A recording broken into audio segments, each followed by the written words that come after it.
Hello everyone, my name is Mrs. Riddhi Patel and today we will see the community health nursing section B. Okay, what will we see? Section B of community health nursing, that is environmental hygiene. Okay, and unit number 1. So introduction of environmental hygiene. What is environmental hygiene? Okay, first of all we will see the definition of environment. So what is environment? Surrounding, which is surrounded by surrounding with us. Okay, કે આપણી આજુબાજુનું વાતાવરણ કે જેને શું કહેવામાં આવે છે? Environment. It is anything immediately surrounding N object and direct influence on it. Okay, તો એ શું છે? તો ઇમિડિયેટલી સરાઉન્ડિંગ કોઈ પણ ઓબ્જેક્ટ પર હશે અને ડાયરેક્ટલી એને ઇન્ફ્લુઅન્સ કરતું હશે. બરાબર, ડાયરેક્ટલી હાનિકારક હોય કે ના પણ હોય. બરાબર, ઇન્ફ્લુઅન્સ કરે છે. Okay, it is an external force which influences hours.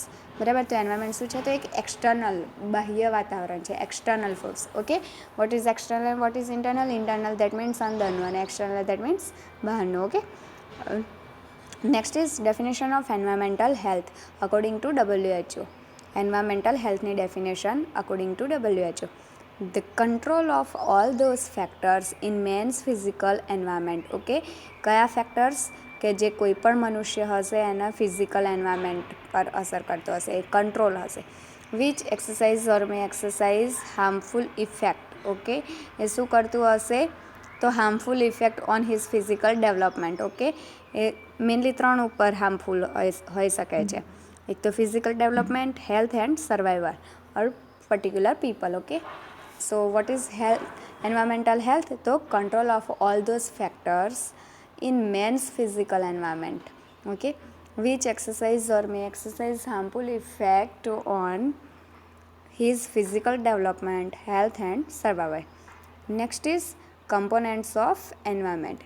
It mainly consists of atmosphere, lithosphere, hydrosphere and biosphere. Okay, atmosphere એટલે વાતાવરણ હશે, લિથોસ્ફિયર એટલે કેમિકલ રિલેટેડ, હાઇડ્રોસ્ફિયર એટલે પાણી રિલેટેડ. ઓકે, બાયોસ્ફિયર એટલે body related. Okay, but it can be રફલી divided into 5 types.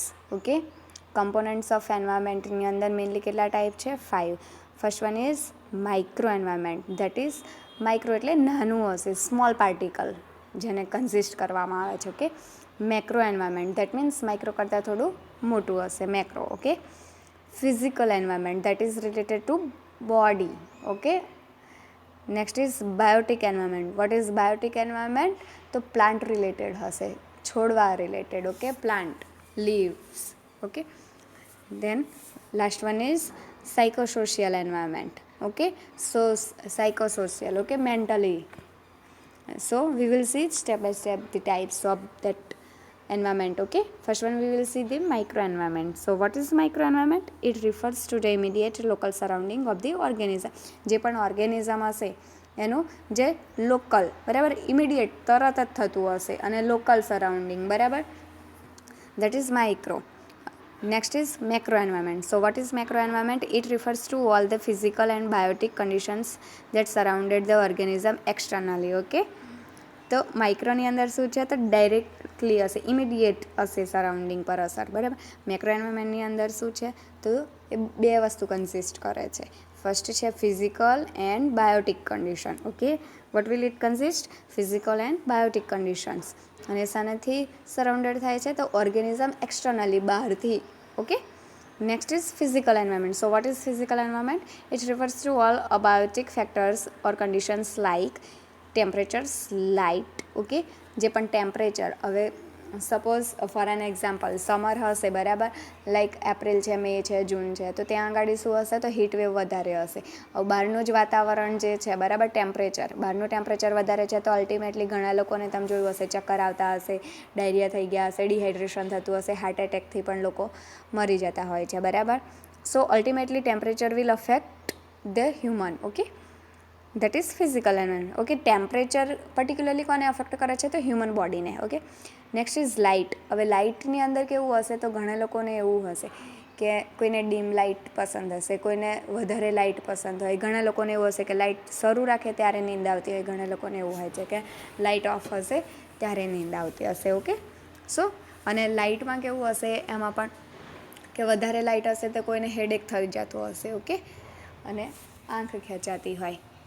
Next is rainfall. હવે ઘણા બધાને હોય છે કે સિઝન પ્રિય હોય છે, બરાબર. According to season they are comfortable.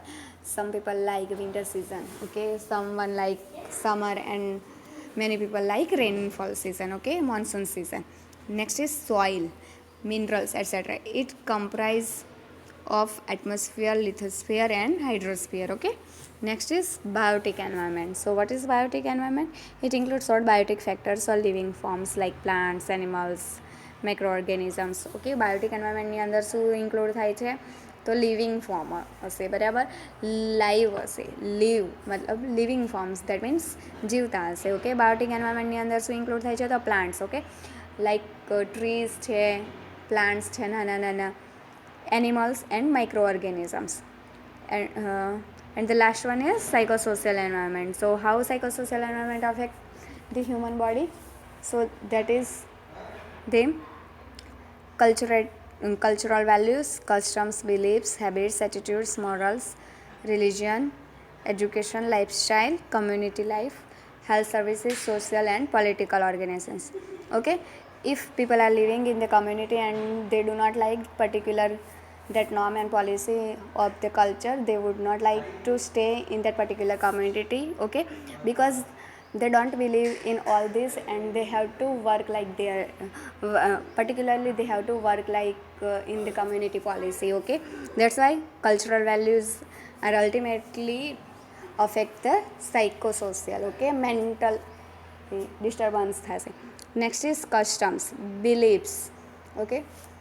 So what is beliefs?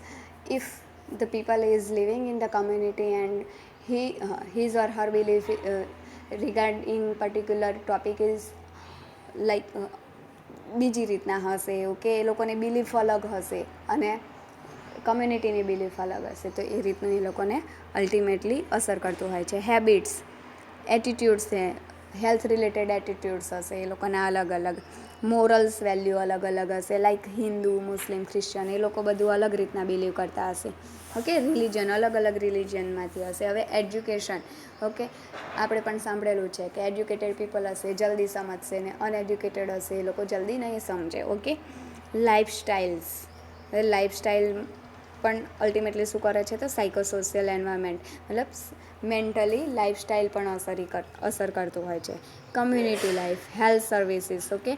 હવે વધારે રીચ હશે તો એ સારી એવી હેલ્થ સર્વિસીસ લેતા હશે, ઓછા રીચ હશે, બરાબર, તો એ લોકો એટલી સારી હેલ્થ ફેસિલિટીઝ નહીં લઈ શકે, ઓકે. પોલિટિકલ ઓર્ગેનાઇઝેશન, તો તમે પણ સાંભળ્યું હશે કે ઘણી એવી વસ્તુ હોય છે કે જેમાં બધા કહેતા હોય છે કે પોલિટિશિયન રમાતું હોય છે, ઓકે. લાઈક પોલિટિકલ ઓર્ગેનાઇઝેશન, તો એ લોકો જે પણ લેતા હશે ડિસિઝન એ અમુક લોકોને નહીં પસંદ આવતું હોય, ઓકે, તો એ રીતનું. Next is importance of healthy environment. So what is the importance of healthy environment? So it is to create and maintain ecological conditions that will promote health, thus prevent disease, okay. So what is importance of healthy environment? તો એની અંદર શું જોવા મળે છે? તો ecological conditions હોય છે, okay. Maintain ecological કન્ડિશન્સને એના લીધે અલ્ટિમેટલી શું થાય છે? તો જે પણ ડિઝીઝ થયો હશે એને પ્રિવેન્ટ કરતા હશે, okay. Safe drinking water and sanitation.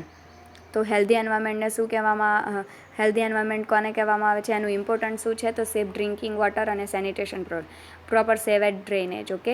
મતલબ ગાર્બેજ મતલબ કચરાનો નિકાલ ને બધું કેવી રીતના કરવું, વેસ્ટ ડિસ્પોઝેબલ મતલબ પાણીનો નિકાલ કેવી રીતના કરવો, latrine, stool, okay.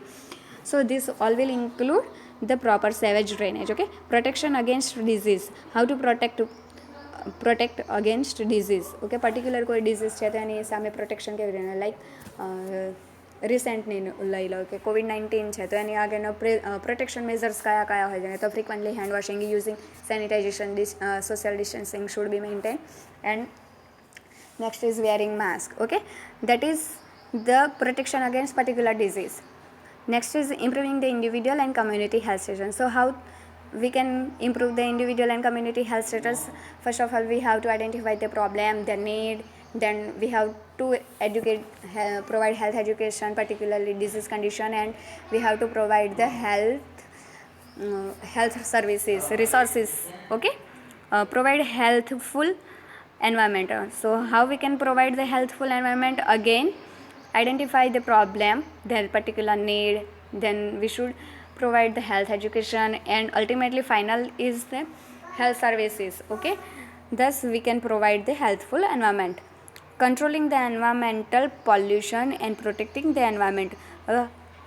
Environmental pollution, તો કઈ રીતના એન્વાયરમેન્ટલ પોલ્યુશન હોય છે? તો એક તો air pollution ultimately pollute the environment. Okay, next છે વોટર પોલ્યુશન, નોઇઝ પોલ્યુશન. આ બધું શું છે? તો એન્વાયરમેન્ટને હાર્મ કરતું હોય છે. તો એર પોલ્યુશન શું છે? તો વધારે પડતા કેમિકલ્સ ને બધું એરની અંદર મિક્સર થશે તો અલ્ટિમેટલી એની અસર શાની અંદર જોવા મળે છે? તો હેલ્થ ઉપર. ઓકે, નેક્સ્ટ છે નોઇઝ પોલ્યુશન. તો હવે તમે જોયું હશે કે ગામડાનું વાતાવરણ શાંત હશે અને સિટીનું વાતાવરણ કેવું હશે? તો વધારે પડતું હસલ બસલ હશે. બરાબર? કેમ? કેમ કે due to overcrowding of people and overcrowding of vehicles. Okay, so noise pollution ત્યાં વધારે હશે, એટલે વધારે માઇગ્રેન ને એવા બધા ડિઝીઝ વધારે જોવા મળતા હોય છે. ઓકે, દેન વોટર પોલ્યુશન. વોટર પોલ્યુશનની અંદર શું છે? તો અમુક લોકો સારું એવું, સપોઝ મ્યુનિસિપાલિટીનું પાણી આવતું હશે તો એને ઉકાળીને ઠંડુ પાણીને પીતા હશે, અને ઘણા લોકો કેવું ડાયરેક્ટલી પણ પીતા હોય છે. તો અલ્ટિમેટલી વોટર બોર્ન ડિઝીઝને એવું બધું થવાનું ચાન્સીસ હોય છે. એટલે એને શું કરવાનું છે? તો કંટ્રોલ કરવાનો છે અને પ્રોટેક્ટ કરવાનું છે એન્વાયરમેન્ટને. Okay, encouraging the environmental education. હવે પીપલને શું કરવાના છે? એન્કરેજ. શાના માટે? તો એન્વાયરમેન્ટ જે પણ પોલ્યુશન થાય છે, એન્વાયરમેન્ટનું પોલ્યુશન થાય છે, એને સ્ટોપ કરવા માટે. Okay, coordination with the efforts of environmental health team. હવે એન્વાયરમેન્ટલ હેલ્થ ટીમ હશે, એને સાથે શું કરવાનું છે? As a community health nurse we have to coordinated with that particular team to improve the environmental status. Okay, so ultimately what will happen? Ultimately this will affect the positive effect will can be seen in on the people. Okay, જે પણ લોકો હશે એની health કેવી હશે? સારી રહેશે. શા માટે? તો જે પણ કમ્યુનિટી નર્સ હશે એ એન્વાયરમેન્ટલ હેલ્થ ટીમ સાથે કોર્ડિનેટ થશે અને જે પણ પ્રોબ્લેમ હશે એ કહેશે. બરાબર? તો એ લોકો શું કરશે? તો એ એન્વાયરમેન્ટલ હેલ્થને ઇમ્પ્રૂવ કરવાનો ટ્રાય કરશે, અને અલ્ટિમેટલી એના લીધે શું જોવા મળશે? તો જો એન્વાયરમેન્ટ સુધરશે તો લોકોની હેલ્થ પણ સુધરશે.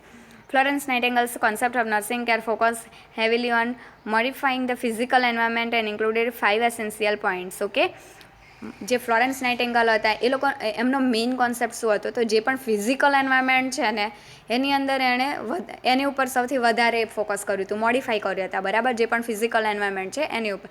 અને શું કર્યું? તો 5 અસેન્શિયલ પોઈન્ટ્સ આપ્યા હતા. What are the 5 essential points?